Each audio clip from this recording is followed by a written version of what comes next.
Second Psalm, 142nd Psalm, very familiar verses here. We'll look at them from a little different angle maybe this evening. We sit in our study tonight and read for quite a while, looked at many different things. Just want to obey the Lord here this evening. Psalm 142. For time's sake, we'll begin reading in verse number 1. David the psalmist here is writing as a prayer to the Lord. He's in a cave according to the heading here. It says, I cried unto the Lord with my voice. With my voice unto the Lord did I make my supplication. I poured out my complaint before him. I showed before him my trouble. When my spirit was overwhelmed within me, then thou knewest my path. In the way wherein I walked have they privily laid a snare for me. I looked on my right hand and beheld, but there was no man that would know me. Refuge failed me, no man cared for my soul. I cried unto thee, O Lord. I said, Thou art my refuge and my portion in the land of the living. The psalmist here, we could look back through his life. He's been the shepherd boy David we've talked about so many times. Jesse's little boy there. He's looked after the sheep. He's been anointed king. He's slayed a giant. He's killed the bear and the lion. We've talked about those things so many times. He's been brought in now as the king over the kingdom. He's had a son rape his daughter and another son murder his other son. Now his son Absalom's taken over the kingdom and has had his wives and concubines up on top of the palace. And David's fleeing, many would say, for his life.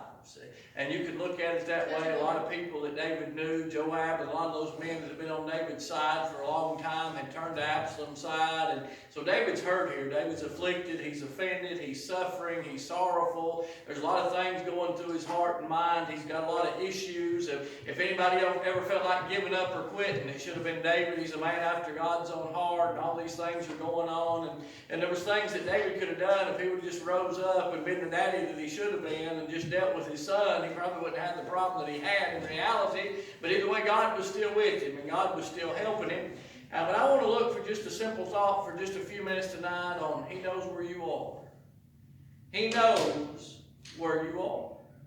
And as you look at these verses, and David said, I cried unto the Lord with my voice unto the Lord did I make supplication. I poured out my complaint before him. I showed him my trouble. When my spirit was overwhelmed within me, he said, then thou knewest my path.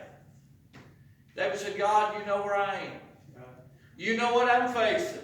You know what I'm going through. You know what the outcome of this thing is. There's a lot of times we're brought into situations and circumstances that are out of our control. We wouldn't have any part with them. I would much rather be in the palace than in the cave. And I'm sure King David was the same way. He would much rather been ruling and reigning with his people than fighting with them or fleeing from them. And I'm sure he would rather been rejoicing with his family and doing things of that nature than in war with them, if you will. And that's the way we are a lot of times. But I'm glad God knows where we are. And He knows why we're there. He knows what we have need of before we even ask. And God's faithful even when we're not. Amen. A lot of times you face things in your heart and in your life and in your home, and I face things in mine, and we wonder, God, why am I here? God, how am I here? God, how could this be? How did it turn out this way? A lot of times there's more questions than there is answers.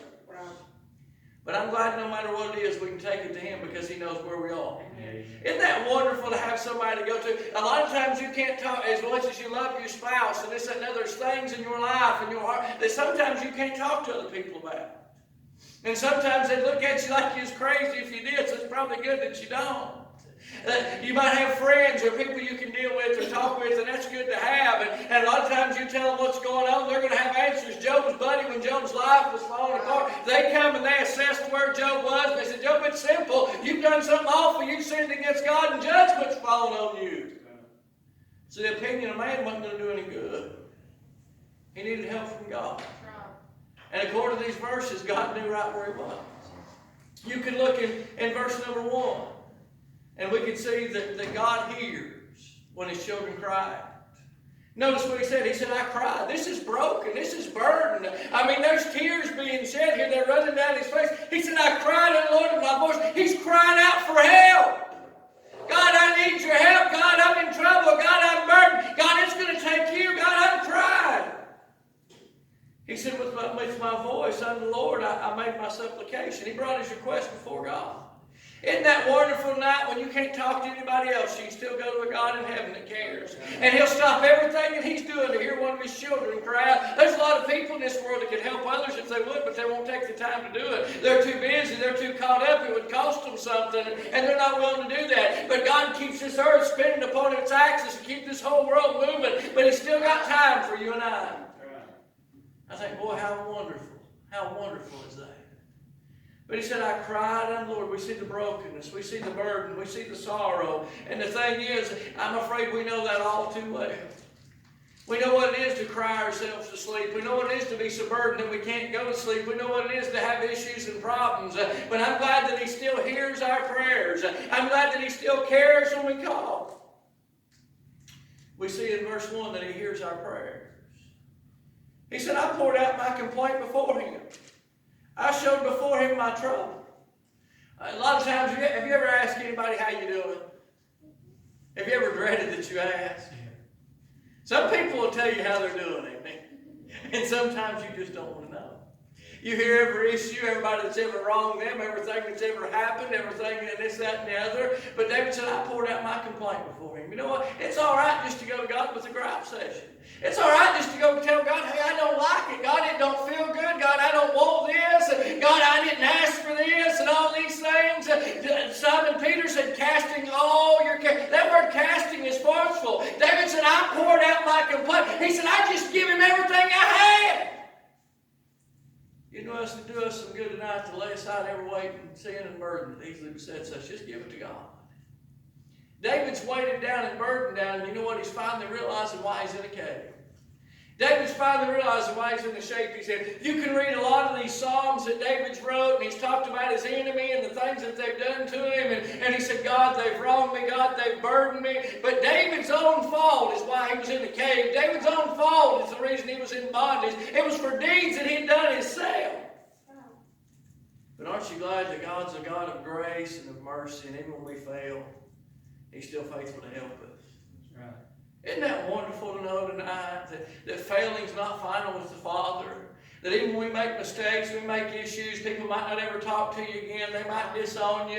They might block your phone number or whatever. They might not answer the door if you knock. They might not respond to emails or text messages.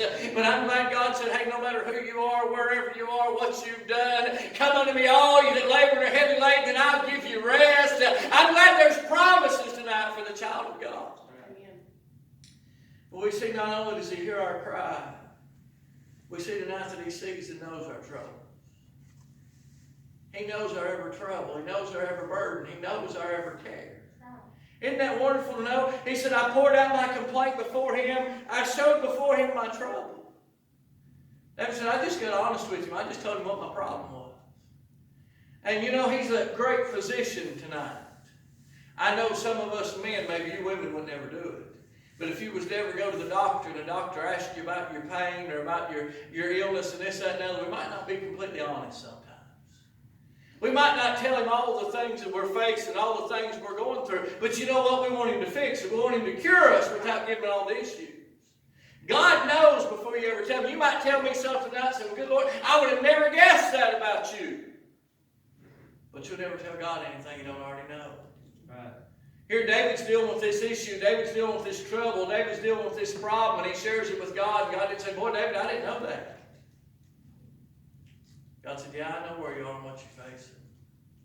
I know how you're feeling. And He cares. Isn't that wonderful? Isn't that wonderful to know? He hears our prayers. He knows our troubles. In verse number 3, we see the results of these issues and problems with David. I want you to know they're affecting David, but they're not offending God. When my spirit was overwhelmed within me. Now it's not an outward issue. It's not an outward problem. It's just not a trouble. We see his problems on the inside. I'm afraid he's like a lot of you and I now. He's got some heart trouble. And now he's pouring out his heart before God. He said, my spirit was overwhelmed with him. You know what he's saying? He said, I'm just broken. I'm so burdened. I'm so troubled. I'm so worried. I'm so bothered. It's got down inside of me. It's not just in his mind anymore. It's not just in his head anymore. It's making him sick. He's so bothered with this issue. He's so bothered with this trouble. When my spirit was overwhelmed, and I could tell you about some issues that I have, and you could tell me about some issues that you have, and we could all sit here and cry together. But it probably wouldn't get us very far. We'd probably feel worse than we do now. But I'm glad when you start talking to Him. What was that? The old song, they said, I must tell Jesus. I must tell Jesus all my troubles. Why? Because Jesus can help me. Jesus alone. The old song, and then page 92, and let us have a little talk with Jesus. Let Him tell Him all my troubles. He'll hear my faintest cry, and He'll answer by and by. And prayer makes a difference. Prayer still works. I mean, prayer still changes things. Prayer changes the mind and the heart of God. People say, preacher, that's crazy. You better read about Hezekiah over there. You better see what happened with him. He said, get your house in order this day, you shall surely die. Hezekiah prayed and got right with God, and God added 15 years. The reality is tonight, God don't want you to suffer. God don't want you hurting. God don't want you burdened. God wants to bless and help you. That's the reason He's made a way of escape for you and I. Preacher, I've got this heavy load. I've got this heavy burden. Take it to God. And leave it there. Did you get that last part? And leave it there. I want you to notice these words, and I didn't realize it. Thank you, Lord. I didn't realize it until just now. He said, I cried unto the Lord. It's one thing to cry unto God. We cry all the time. He said, and I brought my voice unto the Lord. I made my supplication unto God. He said, I prayed. But then notice the first part of verse number 2. He said, I poured out. I emptied. You know what that means? It means He didn't leave with it full. I'd take this cup and I'd make a mess and it'd be a waste of water tonight. But if I pour this cup out tonight, it's empty. This cup doesn't weigh anything. It's not weighted down with what it had in it. I'm afraid many times when we pray and we supposedly give our burden to God, we might cry, we might tell Him what our issue is, what our problem is, but I'm afraid we don't pour it out and leave it there. How often do you go to the dump and take your trash off? At our house, it's been 4 or 5 times here lately. We've got a bunch of junk. And they took off near enough. But do you ever go to the dump and keep your stuff? Danny, it don't count for you. He decides them treasures and decides not to get rid of them. But the thing is, a lot of times when you load stuff up to take it off, you want rid of it. You don't want to bring it trash back home. You don't want it to stink up your house and take up space and this, that, and that. Then why do we do that spiritually with the burdens that's put upon us? Why don't we just take them to God and leave them there? Just dump them out, pour them out, and let Him deal with them. Just let the pieces fall where they may. So many times, I'm guilty. I've prayed about it, I've trusted God with it, but I'm still burdened about it. You know what that means? It means I didn't trust God with it. I didn't pour it out and leave it there. My cup wasn't empty when I left. I still had a truckload of stuff. He said, lay aside. Lay aside, put it away. David finally realized if I'm ever going to get through my trouble, if my spirit's ever going to get peace and joy back inside, I'm just going to have to pour it out to God. Because even though I don't know where I'm going, I don't know what I'm facing, I don't know what I'm going through, I don't know what the end is, Thou knowest my path.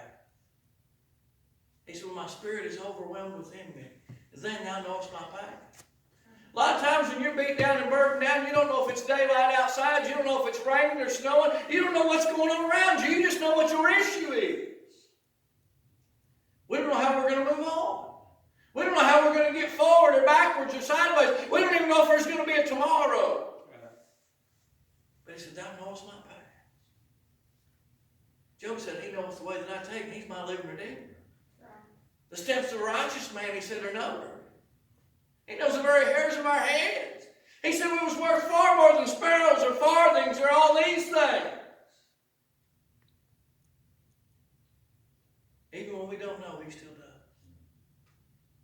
It's good to serve a God that's all-knowing, isn't it? It's good to serve a God that's everywhere, isn't it? It's good to serve a God that's got all power and all wisdom and all knowledge and all understanding and has all the blessings. Amen. He's got the cattle 1,000 hills and the hills to boot.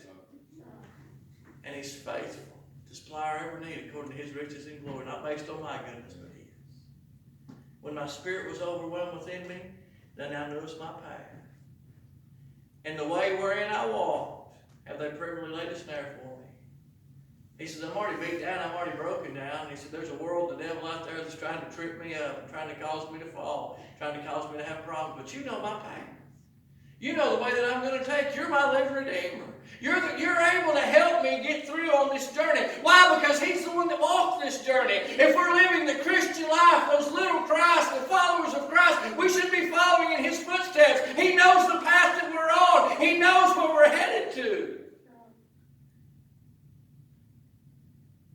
In verse number 4, we see times of helplessness and hopelessness. We know those far too much. I look on my right hand and beheld. In other words, I want you to notice this. I looked. And then he says, and beheld. That word beheld, it's almost to stare, to look real close. John, I'll ask him sometimes to go to the house and look. Hey, will you go look for this? I couldn't find it. Maritina wanted to walk in there and it's laying right there where you said. You know what? He looked, but he didn't behold. He didn't look real good. David said, I looked, and then I beheld. I took a good, long look. I stared. I looked real hard. But there was no man that would know me. You know what he just said? He said, there wasn't nobody that could help me. The issue I have, the problem I have, the burden that I'm bearing, the sorrow, the brokenness that I feel, the tears that I'm shedding, the path that I need to be on, there ain't no man can help me. Why? Because it's not the way of man, it's the way of God. Right. There's times that we can be in a crowd of people and we still feel all alone. Been there? There can be people all around you. I mean, it can be the life of the party feel like there, and you just don't feel like you're there. Because there ain't nobody knows where you are. There ain't nobody knows what you're facing or going through. This is not just some man that lived down the street. This is the King of Israel. Everybody should know him. Everybody should desire to help him. But nobody even wanted to help. Have you ever felt like you had a need and somebody could help you but nobody wanted to? That's what David's saying. He said, all these people, all the friends. You know what happens next? We start looking. I help this one, I help that one, I done all this stuff. We start hardening our heart. We start getting bitter. We start getting in that shape, and if we're not careful, we're going to find ourselves in even more trouble. David said, and no man would even know me. No man would recognize me. No man would help me. No man would come to where I was. But aren't you glad He's willing to come to where you were? He said, no man would know me. Refuge failed me. There's a lot of times we feel like we have a safe place. There ain't nothing safe in my house anymore. Used to, I could come home from work and I could go to the bathroom and get 5 minutes by myself. That don't happen anymore. I've got 1 or 2 kids and a wife and dogs, and we just have family time, I guess, at bathroom time now. I mean, there's no refuge. I go in my study and say, hey, I'm going to go in here and study for a little while, and the whole family's in there. I go in here and do this. There was no place he could find peace. There was no place he could find rest. There was no place that he could find anything. He could be all alone, but he still had his burden with him. He could be over here, but it never did leave. It never did go away. It was like his mother-in-law had moved in and was there to stay.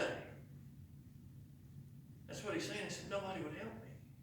I couldn't get away from it. There was nothing I could do to get loose from it.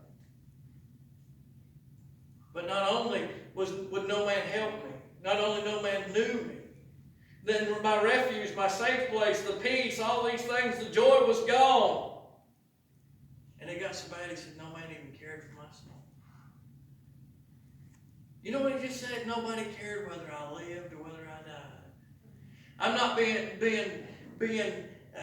hurtful or anything else. David right here at this point in time, if he was to talk to somebody today, is at the point of suicide. There's no help for me. There's no hope for me. Nobody cares if I live. Nobody cares if I die. It doesn't matter if I go any further. It doesn't matter what I do or what I don't do. He's helpless and he's hopeless as far as man's concerned. Verse number 5. I cried unto thee. I said, thou art my refuge. He got beyond the physical realm. And he realized there was something bigger than him.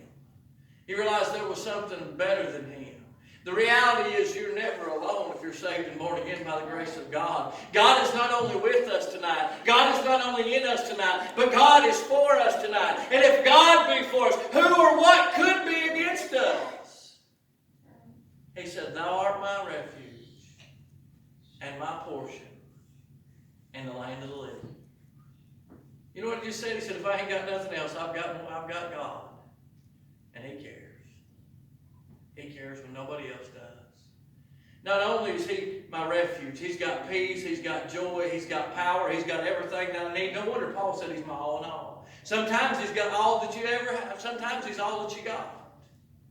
But there'll never be a time or a situation or circumstance come when he's not all that you need. David finally realized something in this verse. God, you're more than enough.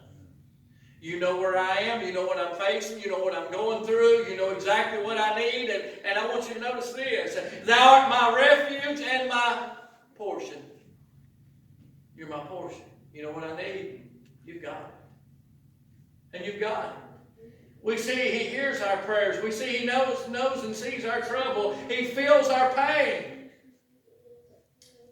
But I'm glad he's got a plan, a path, and a desire to help you. You know what the difference between being helpless and hopeless and having all the help and hope you need is? Whether you're truly willing to pour out to God or not. I don't know where you are tonight. I don't know what you're facing tonight. I don't know what today held or yesterday held. I don't know what your tomorrow is. But I know who does. He knows the path you're on. What's the old saying? It's hard to judge somebody who knows something about somebody or you've walked in their shoes. He's done more than walk in your shoes. He's done walked your path. He's more than 3 steps ahead of you. He's eons ahead of you. But he's willing to come to where you are. Church, there's help to be had tonight. There's hope to be had tonight. There's peace to be had tonight. You can look at David's life, and we've not even opened the cover of it, at least a little bit. To look at his situations, look at his circumstances, to see his sadness and sorrow.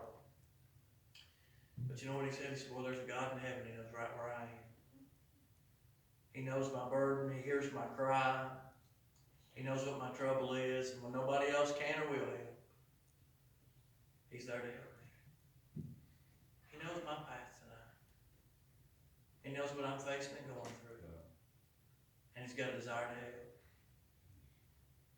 David goes on. He says, attend to my cry, for I am brought very low. Deliver me from my persecutors, for they're stronger than I. You know what he's saying? What I'm facing and going through is bigger than I can handle. Bring my soul out of prison. We see stuff put him in bondage. We see the result. That I may praise thy name. The righteousness shall compass me about, for thou shalt deal bountifully with me. You know what he just said? He said, God, you're going to bless me no matter what I'm facing. The old songwriter put it this way. He said, Lord, just make this trial a blessing. God's able to bless us right in the midst of our burdens. He knows where we are. I ask you tonight, will you truly pour it out to him? Will you just give it to him? And leave it there knowing that he knows your path. And he has a desire to help you. If you've got need tonight, bring it to him. Father,